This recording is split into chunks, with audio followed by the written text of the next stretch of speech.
अस्सलाम वालेकुम उज़्ज़ारे मोहतरम। आज फिर मैं आप लोगों की खिदमत में हाजिर हुआ हूँ सेहत के 95 नुस्ख़ों को लेकर। और आज हम बात करेंगे घुटनों में दर्द, जो जोड़ों में दर्द होने लगते हैं, लोगों के घुटनों में परेशान है, नहीं चल फिर पाते हैं, उनके लिए। जिनके घुटनों में परेशानी है उनके दर्द को तो सिर्फ वही समझ सकते हैं। बहरहाल जिनके दर्द है वो ना सही से चल पाते हैं, ना जीना चढ़ पाते हैं। अब इलाज क्या है? इलाज के सिलसिले में अगर बात करें, इसका बेहतरीन इलाज जो है वो इलाज है पैदल चलना और जीना चढ़ना। अब आप में से बहुत से लोग ये सोच रहे होंगे डॉक्टर साहब कैसी बात कर रहे हैं, पैदल चलना हो जीना चढ़ने में ही तो परेशानी है, क्या करें? मैं एक बात बताता हूँ, जो मैंने इलाज वाली बात कही है बिल्कुल सही है। शिकागो में प्रोफेसर डनलप और डॉक्टर वाइट ने एक रिसर्च करी, जो एक लॉन्ग टाइम रिसर्च थी, काफ़ी वक्त लगा उस रिसर्च में। और उस रिसर्च में जो नतीजा निकला वो मैंने संदर्भ में आपको बता दिया। रिसर्च क्या थी? रिसर्च में उन्होंने क्या किया कि 30 साल से 50 साल के बहुत सारे लोगों को लिया,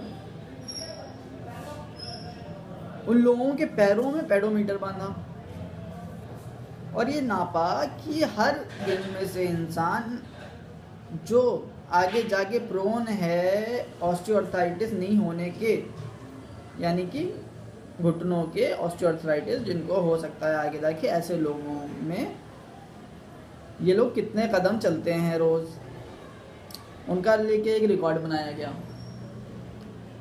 उसके बाद उन्होंने सब्र किया। जब वो सब लोग 50 से 67 बरस के हो गए, तब उन्होंने दोबारा से नोट किया कि इनमें से कितने लोगों को जोड़ों का और घुटनों का ऑस्टियोआर्थराइटिस हुआ है या नहीं हुआ है। तो उस रिसर्च में उन्होंने क्या पाया? उस रिसर्च में उन्होंने पाया कि जो लोग दिन में कम से कम 5300 कदम चलते थे, उन लोगों को जोड़ों का ऑस्टियोआर्थराइटिस नहीं हुआ है, या वो बाकी लोगों से बेहतर चल सकते हैं और तेज़ भी चल सकते हैं। तो नतीजा ये निकला कि जो लोग प्रोन हैं कि उन्हें आगे जाके ऑस्टियोआर्थराइटिस हो सकता है, यानी कि जैसे जवान लोग, जैसे माँ को भी जोड़ों का दर्द है, पिताजी को भी जोड़ों का दर्द है, तो हेरिडिटरी है, बच्चे को भी आने की संभावना है। क्या करेंगे? दिन में बच्चे जवानी में पैदल चलें कम से कम 5300 कदम, नहीं चलेंगे आगे जाके जोड़ों के दर्द से परेशान रहेंगे। इसी तरह जीना चढ़ने के लिए जवानी में लोग क्या कर रहे हैं आजकल? एक फ्लोर जाना है, मॉल में है, लिफ्ट चाहिए। जो जवानी में भी ऐसा करते हैं उनके लिए मैं बता दूं, अभी एक फ्लोर के लिए भी लिफ्ट इस्तेमाल करेंगे, आगे जाके आपको लिफ्ट करने की ज़रूरत पड़ेगी। तो ये तो उन लोगों के लिए मैंने बताया जो प्रोन है, जिन्हें आगे जाके हो सकता है ऑस्टियोआर्थराइटिस। अब बात करेंगे उन लोगों की जिन्हें ऑस्टियोआर्थराइटिस हो चुका है। इलाज क्या है, कैसे करेंगे? ठीक है, पहली चीज़ मैं आपको बता दूं कि अगर ओबीज कोई बंदा है, वहाँ से आवाज़ आई, ओबीज अगर कोई है, वज़न ज़्यादा है, उम्र है 20 से 30 वर्ष, और उसको ऑस्टियोआर्थराइटिस नहीं हुआ है और वो जीना चढ़ने से कतरा रहे हैं, उन्हें भी जीना चढ़ना चाहिए। क्यों? जब आप ऐसे खड़े हुए हैं, आपका वज़न कहाँ आ रहा है? आपका वज़न कहाँ आ रहा है? सारा घुटनों पे। जब आप खड़े हैं, जब आप जीना चढ़ रहे हैं, ये आपके कूल्हों पे वज़न शिफ्ट हो जा रहा है, और हाथ से क्या पकड़े? रेलिंग, हाथ में वज़न शिफ्ट हो रहा है। तो वज़न किधर हो रहा है? 3 तरफ शिफ्ट हो रहा है, डिस्ट्रीब्यूट हो रहा है वज़न। उससे क्या होगा? आप जीना चढ़ेंगे, आपका जो है घुटना में वज़न भी कम लगेगा जितने वक्त आप चढ़ रहे हैं।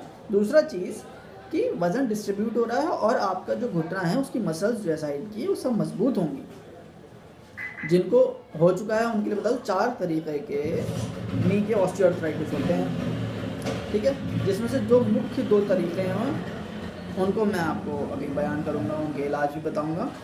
पहला, शरीर में कुछ लोगों के सौदा जो है वो ज़्यादा हो जाता है, कैसे पहचानेंगे इन लोगों के? ये मर्दों और ख़ातूनों में बहुत कॉमन है। इसमें बहुत ज़्यादा दर्द होगा और जब चलेंगे तो टिक सी आवाज़ आती है, कट कट सी आवाज़ आती है। ये है एक्सेस ऑफ सोडा। ऐसे नी जॉइंट में क्या करेंगे? ऐसे नी जॉइंट में क्या करेंगे? आप बट्ठा, जो बादाम का तेल होता है, उससे मालिश करेंगे। उसके अलावा क्या करना है? आपको किशमिश खानी है। रोज़ 40 पीस किशमिश खाएं। 40 पीस रोज़ किशमिश खाएंगे 1 से 2 महीने तक, ठीक। उसके अलावा क्या करेंगे? उसके अलावा आपको सिकंजीबिन पीना है। सिकंजीबिन एक फ़ारसी लफ्ज़ है, ये एक पीने का काढ़ा है। कैसे बनाते हैं तरीका मैं बता दे रहा हूँ। 2 यूनिट शहद लेंगे, 2 यूनिट शहद लिया, 2 यूनिट उबला पुदीना लिया, ठीक है। अब उसमें 1 यूनिट नेचुरल सिरका जो होता है वो मिला दिया, ठीक।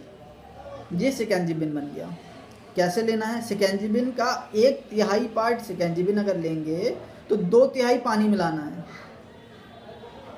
पहले कैसे बनाया था? 2 यूनिट शहद लिया, 2 यूनिट पुदीने का उबला हुआ पुदीना, और 1 यूनिट क्या लिया था? नेचुरल सिरका। तीनों को मिला लिया, ये हो गया सिकंजीबिन। सिकंजीबिन होगा 1/3 और उसमें होगा 2/3 पानी। ये पियेंगे करीब 60 से 80 दिनों तक, इंशाल्लाह शिफा होगी। दूसरी तरीके जो कि जोड़ों में दर्द होते हैं वो होते हैं बलगम की ज़्यादती की वजह से। बलगम की ज़्यादती वाले कैसे पहचानेंगे? ज़्यादातर खातूनों को होएगा, ठीक है। घुटनों में दर्द होगा, घुटने फूल जाएंगे, छूने पे गर्म होंगे, स्वेलिंग होगी। क्या करना है? इसमें जो है आपको कलौंजी के तेल से मालिश करेंगे, ठीक। उसके अलावा ठंडी तासीर जिन सब्जियों की वो बिल्कुल नहीं खाना है। डोजिन भी ये भी एक फ़ारसी लफ्ज़ है, उसमें ये काढ़ा बनता है। काढ़ा कैसे बनेगा? 3 यूनिट शहद लेंगे, ठीक है, 1 यूनिट ग्राइंड करके कलौंजी मिलानी है। ये बन गया डोजिन। इसे कोई पानी वानी ज़रूरत नहीं, इसे 1 टेबल स्पून ऐसे ही ले लेंगे। डायबिटीज़ वाले परहेज़ करें, ठीक है। ये करेंगे इंशाल्लाह 3 से 6 महीने में राहत मिलेगी। तो आपके सामने आज 95 नुस्खों में इतना ही।